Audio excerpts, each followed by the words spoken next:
रायगड़ा जिला प्रशासन सामाजिक सुरक्षा और अबकारी विभाग द्वारा आज स्थानीय कृष्णचंद्र नगर भवन ठारे आंतर्जातिक निशाद्रव्य कारबार और अवैध चालान निरोध दिवस पालन हो जाएगी। कार्यक्रम में रायगड़ा जिलापाल श्रीमती गुहात्म तापस कुमार मुख्य अतिथि भाव जगदे युवपीढ़ी माने निशाद्रव्य सेवन ठारू दूर रही समाजर हित पर सहयोग करने आवश्यक बोली कही।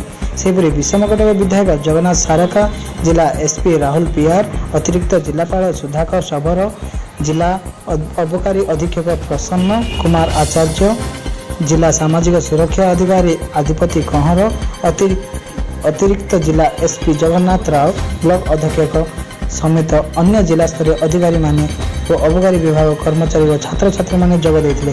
एही दिवस पालन अवसर में प्रथमे शुणु शिशु और युवगोष्ठी को शुणा जहाँ सुस्थ और निरापद भाव गढ़ सहायक हेब शीर्षक विषय में आलोचना कर निशाद्रव्य ठारू दूरे रही एवं अवैध चालान उपर एक सचेतनता शोभायात्रा स्थानीय गजपति छक ठारू बाहरी नगर परिक्रमा कर कृष्णचंद्र नगर भवन पर्यंत पहुंची।